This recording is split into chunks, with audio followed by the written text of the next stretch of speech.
The Inver Hills Community Garden was founded around 2012 by August Hoffman and Barb Kurchek from Inver Hills Community College. The garden is open to the community and donated 600 pounds of produce in 2021 alone.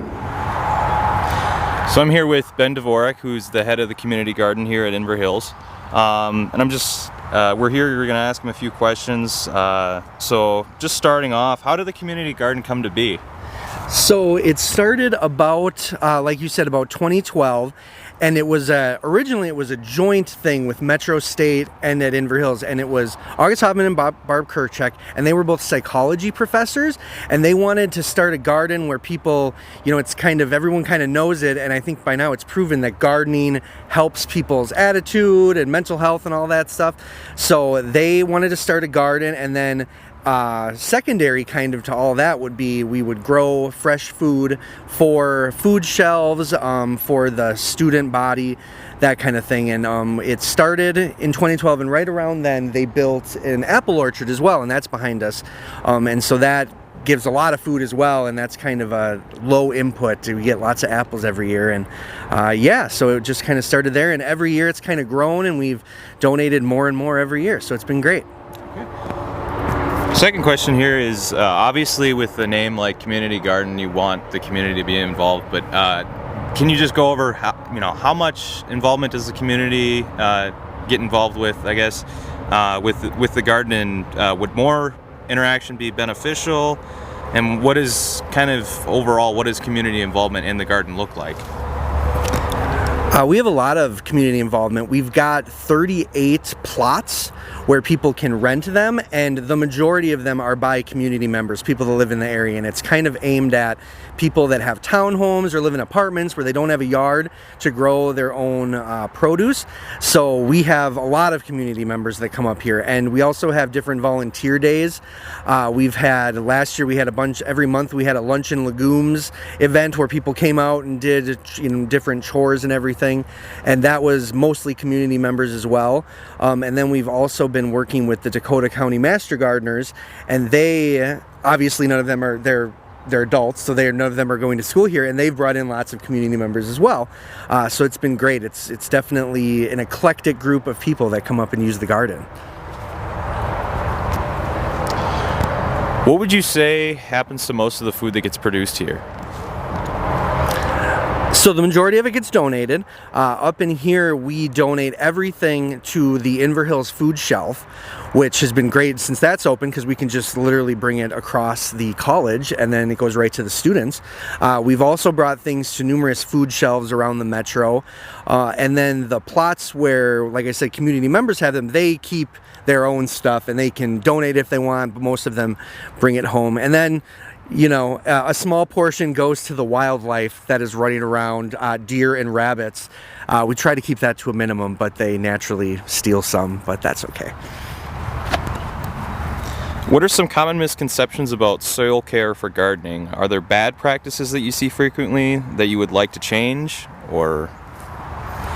Yeah, so that was definitely an issue we've had the last couple of years, because as you can kind of tell, we're on a slope, and so every time it rains, we have a lot of erosion. And so anytime people have bare soil on a hill, it will start to wash away the soil.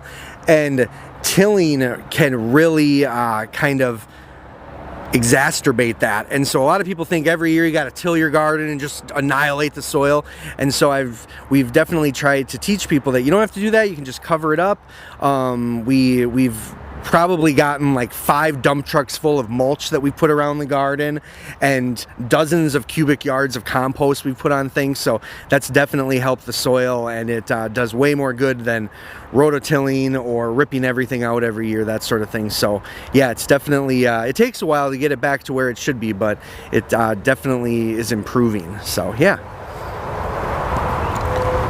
What are some of the environment, you already went over soil, but what are some of the other environmental challenges specific to growing food in this area?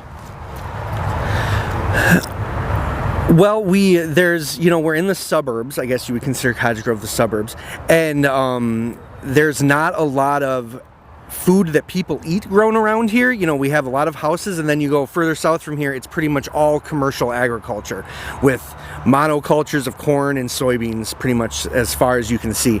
So it's kind of nice to have a difference, you know, have an apple orchard, grow beans, grow tomatoes, grow peppers, that kind of thing. It's things that people, most of that in Minnesota especially, comes from other parts of the country and it's not grown here.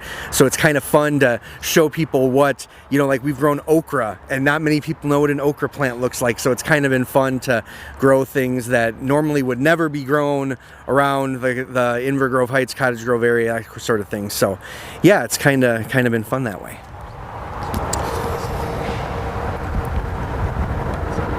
What are some of the environmental impacts of the garden, and are there any challenges or obstacles in expanding / improving the garden?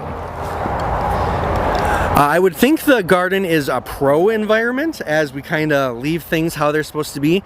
And then the last few years we have been a bee campus, which I think most people hopefully know about that. So we have been planting a lot more flowers, pollinators, that sort of thing, helping the bee population.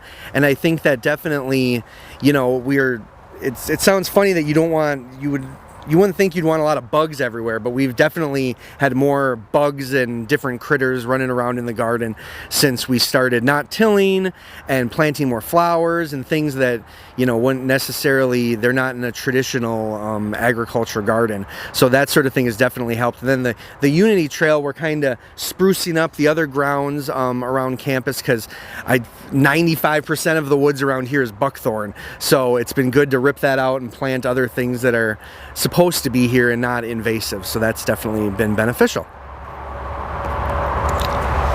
How is the community garden funded, and how is this helping the community garden evolve? So we do have a budget that we get from the college. And that we use all that money on tools. A big portion of it goes to when I've gotten soil deliveries and compost, and that's kind of the sort of thing where even though it's kind of a lot up front, it helps the garden in the long, you know, for years to come.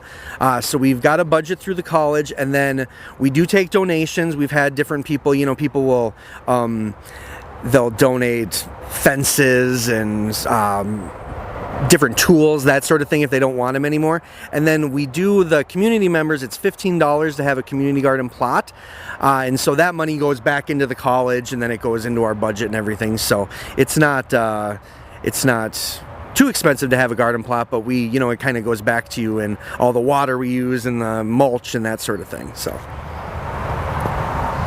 what are some goals for the garden going forward, and where could we find education resources pertaining to gardening? So every year we just kind of try to improve the yield of the garden. That's that's obviously, like you said, we did 600 pounds last year, and so hopefully this year we'll donate more than that. And then we also this year have a partnership with the Dakota County Master Gardeners. So they took one of the plots in here, and they are just doing an amazing job. It's kind of funny when you bring in other people that have never been here before. They have all these different ideas, and everything just looks so great. So I'm hoping to get more partnerships in the future and to get even more things to donate. But it's definitely we just kind of got to keep trucking along, and yeah, it's definitely just 1%, you know, every day kind of thing. Yep. So yeah. Well, thank you for your time, Ben, and just general upkeep of the garden here. From what we've seen, it's spectacular. Obviously, the community garden benefits the community for a number of reasons, including providing healthy and accessible produce for everyone. You can get involved by renting a plot for $15 or visiting the community garden's website on the Inver Hills Community College webpage.